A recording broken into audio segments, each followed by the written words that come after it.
What's up, video game fanatics? My name is Nate, and oh man, did we have some wild news from the big three manufacturers of video games that we need to talk about. I wanted to start a news series, but I'm not sure I can sustain a daily news series just yet, so I for sure want to start a weekend news series, which is gonna talk about the biggest news stories from the three major video game manufacturers that happen over the weekend and that are relevant to video game fans of all degree. Since I'm a Sony fanboy, we have to start off with what happened during the week. The disaster. The pre-order debacle. That was handled absolutely horrible. I know I'm on a little bit of a high horse right now, but that was the worst situation that could have happened. Absolutely terrible.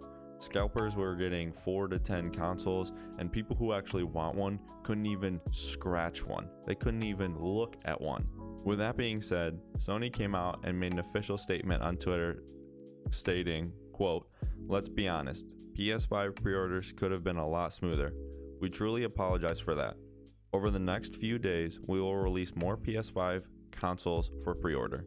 Retailers will share more details, and more PS5s will be available through the end of the year. Sony, I appreciate you trying to save face, but it's not going to change anything.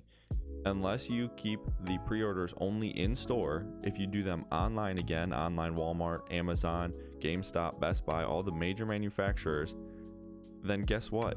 The scalpers and everybody with a bot is going to get them, and people who actually want them aren't going to get them. Walmart tried to release a new wave of them at 6 p.m. PDT the other night, and they were gone within a minute.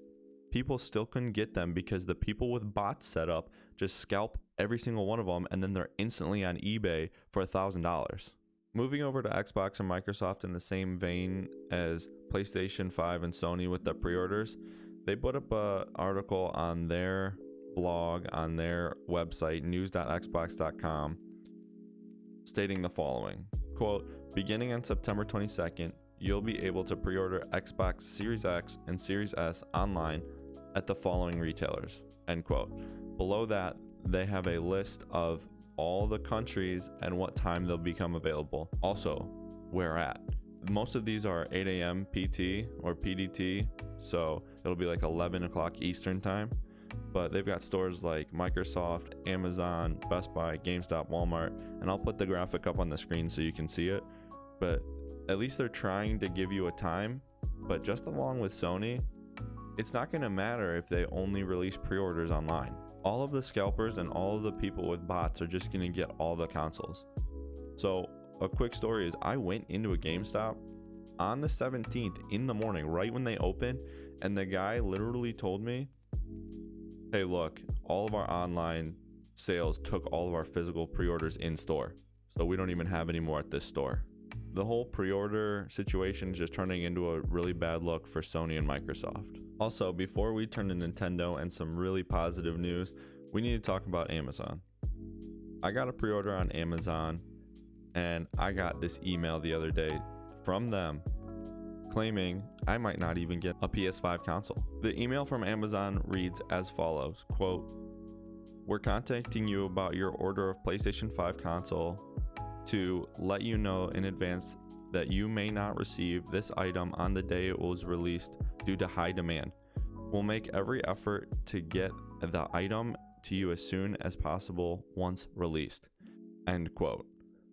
Everything else is just how to really track it, but that's ridiculous. Why would you over pre-order and potentially not send people their console on the day it released? You're telling me Amazon is sitting here telling me essentially that they could give me my PS5, I don't know, December 15th, and I could be a whole month out. Sure, I got one, but I don't want a pre-order from Amazon, first of all, because I'm afraid they're going to toss my box at the door. But second of all, I want this pre-order to be canceled so I can guarantee that I'm getting one at least the opening weekend. This doesn't guarantee anything. Finally, moving to Nintendo with some really great news coming into and out of the weekend from them. They had a Direct Mini partner showcase that throughout and near the end of it showed 4 or 5 games that are coming to the Switch that have been previously released, sure, but they're coming pretty much this weekend to the Switch. We've got Hades, The Long Dark, we've got Ori and the Will of the Wisps, and they're all on sale. All of a sudden, they just released on the eShop and they're at least 10-20% off. All of these games are at least B tier games that people are going to have some great fun with and they can take on the go now.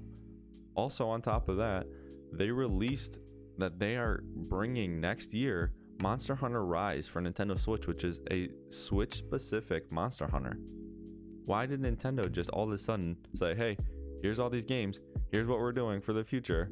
So I would recommend picking up Ori and the Will of the Wisps and at least Hades. Hades is a fantastic game. I might be doing a review here on this channel. I'm not 100% sure yet. But on top of that, if everyone forgot, the game that no one's talking about, Super Mario 3D All-Stars, released on Friday for $60. You have 3 of the best Mario games of all time sitting on the Switch now, if everyone forgot. That was some of the news from the weekend from Sony, Microsoft, and Nintendo. A little bit of Amazon in there. I'm really hoping that the Xbox pre-orders on the 22nd go way smoother than the PlayStation 5 and Sony, just for their own sake, because Microsoft is already a little bit behind and they can't really afford getting much further behind. Thanks for watching. If you liked the video, hit the thumbs up button. Drop a comment down below in the comment section on what I'm doing right, what I'm doing wrong, so I can constantly improve. Consider subscribing so I can keep this channel going.